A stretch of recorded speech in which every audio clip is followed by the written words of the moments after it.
Assalamualaikum warahmatullahi wabarakatuh. Good morning, everybody. Okay, how are you today? I hope you are in a good condition sehingga kita bisa belajar bersama dalam belajar bahasa Inggris online hari ini. Okay, hari ini kita akan belajar tentang recount text. Saya yakin kalian sudah pernah mendengar, bahkan pernah membaca apa itu recount text ketika kalian masih di kelas 9 ya, di SMP atau kamu di MTS. Oke, what is recount text? Apa itu recount text? Oke. Definition. Dari definisinya recount text itu sama dengan retell. Re artinya kembali, tell artinya menceritakan. Jadi menceritakan kembali. Mungkin kalian pernah juga mendengar retelling story ya, atau menceritakan ulang sebuah cerita. Karena re dan tell ini berasal dari kembali dan menceritakan, so the definition of recount text is a text that retell past events usually in chronological order. Itu suatu teks yang menceritakan kejadian di waktu yang sudah lewat dan biasanya dalam susunan yang kronologis atau berhubungan atau saling sambung menyambung, tidak melompat dari pertama ke terakhir atau tengah ke terakhir, tapi dari mulai awal kejadian sampai akhir kejadian sambung menyambung. Nah, ini namanya recount. Oke, sekarang what is written or told? Apa yang ditulis atau yang diceritakan dalam sebuah recount itu. Jadi kita akan melihat apa berita yang ada dalam teks recount ini. Kita tahu recount itu bisa tertulis ketika kamu menulis sebuah diary kamu, mungkin kamu menuliskan pengalaman kamu di status kamu, ataupun ketika kamu hanya bercerita kepada teman-teman kamu. Okay, next. Pertama namanya personal experience, yaitu berisi tentang pengalaman pribadi. Jadi saya katakan sebagai contohnya ketika kamu rekreasi atau kamu jalan-jalan dengan teman kamu, dengan keluarga kamu di sebuah tempat rekreasi, dan itu so excited ya, sangat bagus sekali. Kemudian kamu menuliskan cerita kamu ini, pengalaman kamu ini di sebuah media atau diary kamu. Secara tidak langsung kamu itu sudah mengenal namanya recount text, yaitu teks menceritakan tentang pengalaman kamu. And next, factual event, yaitu jenis teks, jenis recount yang berisi tentang kejadian-kejadian seperti kejadian yang penting seperti ada kecelakaan, berarti tentang laporan polisi, sebuah tentang penemuan. Nah, ini dinamakan dengan factual event. Memang recount ini yang berisi sesuatu yang memang benar terjadi dan sangat penting untuk kita ketahui. And next, imaginative events atau recount yang berisi tentang kejadian-kejadian imajinatif, hanya sebuah hayalan-hayalan. And next, historical events. Ya, historical. Ada tahu history itu artinya apa?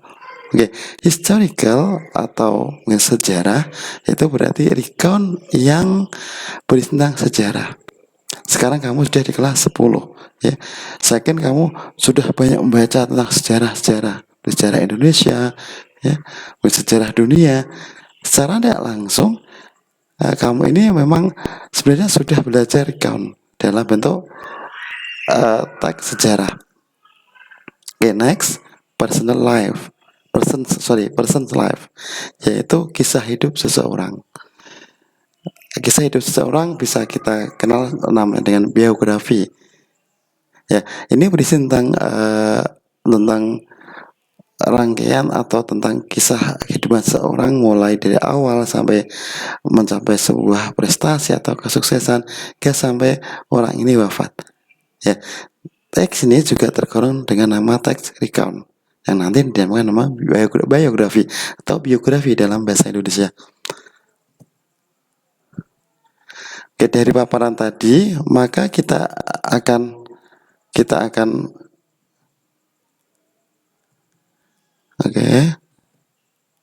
akan melihat untuk event ini ketika personalnya atau event itu dari personal atau kisah dari seseorang, maka dinamakan personal recount. Dan ketika event itu pada factual, ya, satu tadi yang diberitakan, maka namanya factual recount.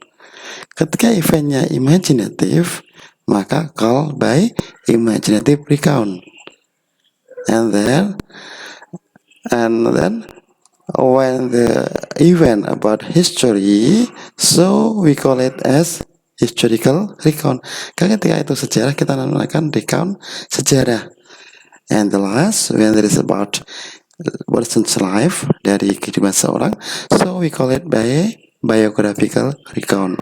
Namanya recount biografi. Next, I have one question about recount.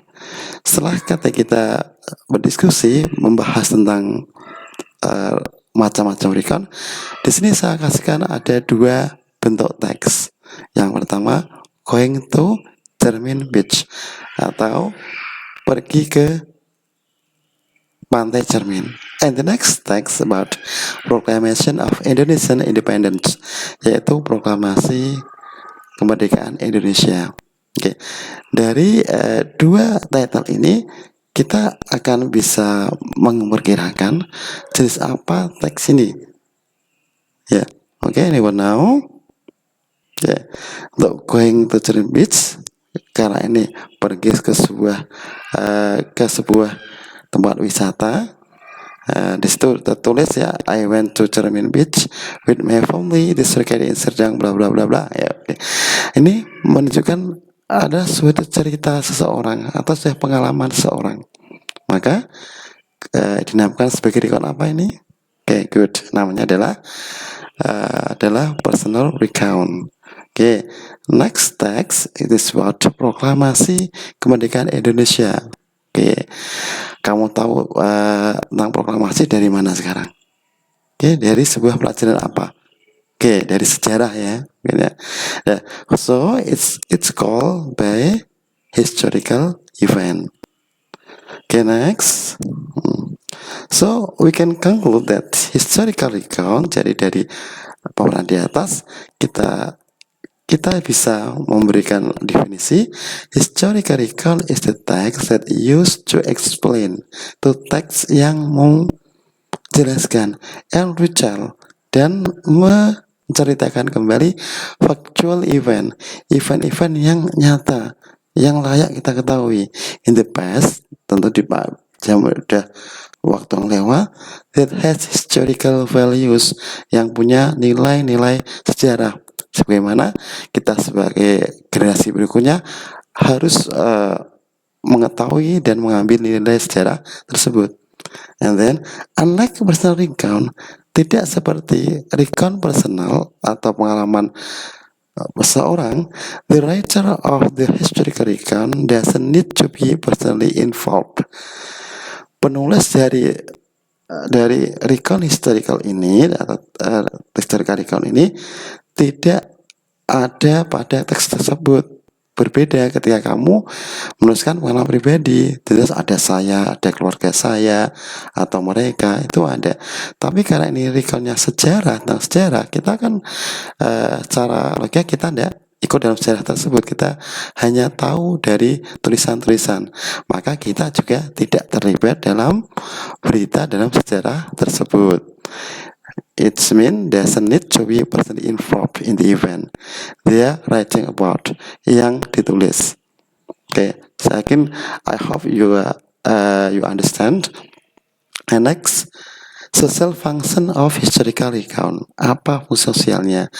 To inform the audiences on historical events.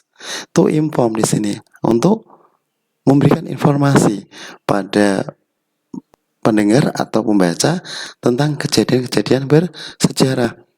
Berbeda dengan personal recount. Kalau personal recount bukan to inform tapi to entertain, adalah untuk menghibur, ya, untuk menghibur bagi yang membacanya, karena di situ beritanya menyenangkan maka orang-orang senang membacanya. Tetapi untuk historical recount ini fungsinya adalah memberikan informasi, ya, kita bisa belajar dari teks sejarah tersebut. Okay, next. Okay, now we study about elements of historical recount, tentang elemen hal-hal apa yang ada pada teks recount sejarah ini. Okay. Like another text in English, bagaimana teks-teks lainnya, teks recount ini juga mempunyai dua elemen, yaitu pertama called by structure, yang kedua adalah language feature. Okay, let's start with structure. Untuk structure ini berarti kita menganalisa atau membahas teks dari segi susunan paragraf, dari plotnya, dari alur ceritanya. Maka we can find on that text the first called by orientation atau pengenalan. Tells who was involved, siapa, what happened, apa, where the event took place, di mana, and when it happened, dan kapan. Jadi pada bagian orientation ini menjawab pertanyaan who, what, when, and where. Next, event. Okay. Events atau sebuah kejadian. Hal yang membedakan dari recount, tiap recount adalah eventnya. Yang jelas event ini memang berperan besar dalam mengetahui, ya, mana teks itu personal recount atau historical recount. Jadi event ini tell what happened in chronological sequence, menceritakan tentang kejadian dalam urutan yang kronologis. Because of this historical recount, karena ini bukan recount sejarah, maka eventnya berisi tentang rangkaian kejadian sejarah tersebut. Bisa saja tentang perundingan kemerdekaan, bisa saja pertempuran, ya, atau mungkin bagaimana pejuang-pejuang dulu dalam melakukan gerilya, maka akan dituliskan dalam event ini. Okay, the last it is about reorientation. Bagian terakhir dari recount sejarah ini namanya reorientation.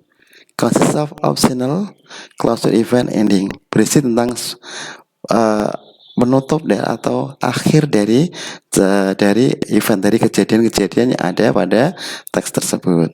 Nah, ini sebuah general structure. Okay, next to language feature atau dari segi kebahasaan, bahasa atau tata bahasa yang kita gunakan dalam penulisan sebuah recount. First, past event. Jelas, ya, past event, karena because we know that historical record happen on the past time. Karena recount sejarah ini terjadi pada waktu yang sudah lewat. Past tense ini bisa nggak harus hanya past tense, ya, bisa aja past tense, bisa aja past continuous tense atau past perfect tense, ya. Jadi penulisannya kalau past tense kita gunakan beberapa verb to atau tubuhnya was, were. Misalkan kalau past continuous ada was, ada were, ada verb ing. Atau past perfect pakai had plus verb 3. Jadi tidak harus past tense saja, ya. Oke, next, conjunction atau kata sambung. Kita tahu sebagaimana ketika kamu menulis dalam bahasa Indonesia saja, kata sambung ini adalah fungsi merangkai kalimat antar kalimat sehingga akan terjadi koherensi, yaitu hubungan satu kalimat dengan kalimat lainnya dalam sebuah paragraf. Ini conjunction. And next, action verb atau kata kerja yang berarti melakukan suatu tindakan. Contoh itu misalkan when, dari go, when, pergi, melakukan sebuah tindakan. Mungkin bisa attack, menyerang. Karena ini kita menjelaskan tentang historical recount, ada kata menyerang, ya, surrendered, surrendered atau menyerah. And next, adverb atau kata keterangan waktu. Kata keterangan waktu bisa saja keterangan time, adverb of time, waktu, atau adverb of place. Kalau waktu contohnya 1941 misalkan, tahun 1941. And next, adverb of place, for example in Jakarta, in Bandung, ya. Atau adverb of manner, kata keterangan cara, kayak slowly, kayak fast, dan lain sebagainya. Next, adjective, kata sifat. Ya, kata sifat second karena sudah more popular ya. And adjective seperti kata baik, bagus, good, bad, hard, dan lain sebagainya. Next, untuk lebih jelasnya akan saya berikan sebuah contoh. Ini berjudul Japanese Occupation in Indonesia atau pendudukan Jepang di Indonesia. Dalam teks tersebut saya kasih 3 warna untuk memperjelasnya. Untuk warna yang pertama biru pada paragraf 1, it is called by, tadi apa? Paragraf pertama namanya orientation. Orientasi ini menjawab tentang what happened, what, kemudian where, what apa di situ, whatnya tentang invention tersebut. Kemudian ada lagi when, kapan. Nah, disitu banyak angka tahunnya when. December, maybe December 1941 until 1945. Kemudian kalau adverb of place-nya, keterangan waktunya ada di mana itu in Indonesian di situ. I hope you understood. And then berikutnya yang saya tulis dengan warna hitam. So it is called by event. Nah, di sini dinamakan dengan event atau kejadian-kejadian. Kalau dibaca, during Japanese occupation, many Indonesian people were tortured and experienced slavery, arbitrary arrest, execution, and many other war crimes. Ya, di situ disebutkan bahwa orang-orang Indonesia itu pada zaman pendudukan Jepang mereka seperti perbudakan, mereka seperti tawanan perang. And then many people were forced to be laborers that called romusa. Mereka dipaksa bekerja sebagai romusa. Most romusa suffered from starvation and illness that led them to that. Yaitu karena banyak romusa ini, maka orang-orang Indonesia ini mengalami penderitaan, yaitu berupa starvation, yaitu kelaparan dan penyakit. That led them to that. Ketika mereka ini meninggal. Kemudian Japan organized a committee for Indonesia independence in March 1945 and promised to give independence to Indonesia at August in the same year. Di situ disebutkan juga masa Jepang mengiming-imingi kita untuk dimerdekakan. Nevertheless, before Japan could fulfill the promise, Japan surrendered to U.S. after the bombing of Hiroshima and Nagasaki. To check the momentum of no one ruling the country, Indonesia proclaimed the independence on 17th of August 1945. Jadi pada waktu itu Hiroshima dan Nagasaki dibom oleh Amerika. Dan akhirnya terjadi kekosongan. Indonesia ini memproklamasikan kemerdekaannya pada tanggal 17 Agustus. Itulah berupa rangkaian peristiwa dalam event dari teks di atas ini. And then the last, I have green, saya kasih warna hijau. That was the ending of Japanese occupation, which reported to have killed 4 million Indonesian people during the period. Jadi di ending itu diceritakan bahwa diberitakan bahwa pendudukan Jepang ini memakan korban sampai 4 juta rakyat Indonesia. Itu dari tinjauan jelas structure-nya. Sekarang kita ke language feature-nya. Itu sudah saya kasih garis bawah kayak happened, was defeated, started, dan lainnya. Itu merupakan kata kerja ke berapa? Ke kedua ya. Kedua yaitu bentuk simple past tense. Kemudian kalau tadi ada active word, active verb kayak surrendered ya, proclaimed, memproklamasikan ya, promise ya. Ini proclaim ya. Ini adalah bentuk dari active words. Okay, I think it's enough for our study today. If you have any question, please send your message to my WhatsApp or my handphone number. See you. Wassalamualaikum warahmatullahi wabarakatuh.